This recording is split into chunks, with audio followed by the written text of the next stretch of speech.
এই এইচআইভি মানুষকে পৃথকীকরণ করে রাখা ছিল। তো তার জন্য কিন্তু স্কুল এডুকেশন ডিপার্টমেন্টের একটা সার্কুলার রয়েছে যে এরকম কিন্তু স্টিগমা ডিসক্রিমিনেশন করা যাবে না একজন এডুকেটেড বাচ্চাকে।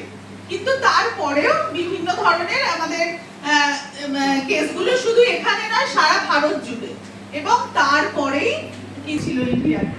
নেক্সট, এবার আমরা যদি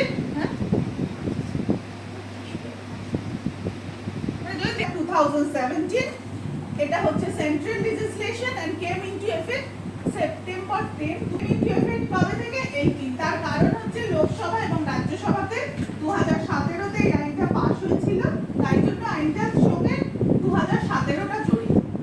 এবং 2000 অফ দ্য এইচআইভি এডস ওটা তো দেখতেই হবে, কারণ এইচআইভি যাতে ছড়িয়ে না পড়ে, যেটা আমরা অলরেডি কাজ করছি প্রিভেনশনের জন্য, এবং তার সাথে সাথে protection of human rights of চ্যাপ্টারে হচ্ছে ডিভাইড করা আছে আইন। এবং আমাদের পশ্চিমবঙ্গেও কিন্তু এই আইনের আন্ডারে যেগুলো স্টেট রুলস নোটিফাই হয়েছে আফটার দ্য ক্যাবিনেট অ্যাপ্রুভাল, এবং সেটা অ্যাসেম্বলিতে লে ডাউনও হয়ে গেছে 2021 সালে। এই আইনের সেকশন 3 তে বলা হচ্ছে নো প্রোটেক্টেড পারসন। এখানে প্রোটেক্টেড পারসন বলতে এইচআইভি পজিটিভ মানুষকে বলা হয়েছে এবং তার পরিবারকে বলা হয়েছে, ইনফেক্টেড এবং অ্যাফেক্টেড মানুষজন। No protected person can be discriminated, তাদের কোনোভাবেই ভেদভাব করা যাবে না, তাদের কোনোভাবেই বার করে দেওয়া যাবে না। হেলথ কেয়ার সার্ভিসেস, তারা যদি স্বাস্থ্য পজিটিভ বলে আলাদা করে দেওয়া যাবে না।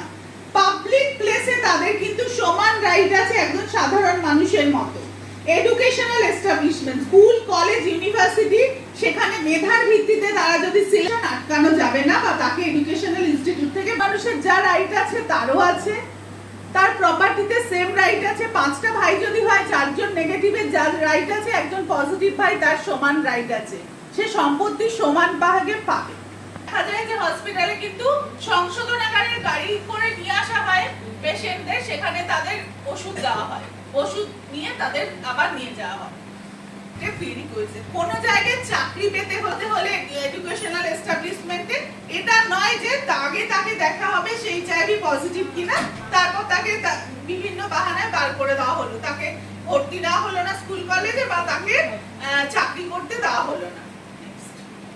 এইচআইভি পজিটিভ মানুষ থাকেন, কোনো হেট বা হেট স্পিচ, তার এগেইনস্টে কোনো হেট স্পিচ বা তার ভায়োলেন্স তৈরি করা, তাকে মারধর করা, তাকে সামাজিকভাবে বয়কট করা, তার বিরুদ্ধে কোনো কিছু, তাকে সোশ্যাল মিডিয়ায় তাকে বলা যে এইচআইভি পজিটিভ, এইচআইভি পজিটিভ, বা কোনো কিছু প্রচার করা তার এইচআইভি স্ট্যাটাস নিয়ে, এটা কিন্তু করা যাবে না। এটাও কিন্তু এই আইন বলছে, এই সেকশন 4 বলছে এটাও কিন্তু করা যাবে না। যে কোনো ভাবেই কোনো হেট বা ভায়োলেন্স এইচআইভি পজিটিভ মানুষ তার পরিবারের বিরুদ্ধে কোনো রকম ভাবে কিন্তু, যে কোনো ভাবে, সে সোশ্যাল মিডিয়া হয়ে প্রচার করা হোক, ভার্বাল হোক, ফোনেই হোক, যে কোনো ভাবেই কিন্তু কোনোভাবেই কোনো হেট বা ডিসক্রিমিনেশন করা যাবে। চলে যায়, এটা কনসেন্ট নিয়ে তবেই টেস্ট হয়। এই আইনও তাই বলছে, pregnant shall be subjected to sterilisation or abortion without obtaining her informed consent. এখানে বলা হচ্ছে এইচআইভি পজিটিভ ওম্যান, তার বাচ্চা হবে, সে প্রেগন্যান্ট হয়েছে, বাড়ির লোক বললো বাচ্চা হলেও তো পজিটিভ হবে, ওকে অ্যাবর্শন করিয়ে দাও, এটা কিন্তু করা যাবে না, তার কনসেন্ট নিয়ে তবেই অ্যাবর্শন হবে। এটা নরমাল অ্যাবর্শনেরও ল আছে, যেটা মহিলার কনসেন্ট লাগে, সেম টু এই অ্যাক্টের ক্ষেত্রেও এটা যোগ করে দেওয়া হয়েছে। থাকে সমস্ত জায়গায়, এখানেও কিছু এক্সেপশন দেওয়া হয়েছে, সেটা হচ্ছে অর্ডার অফ দ্য কোর্ট।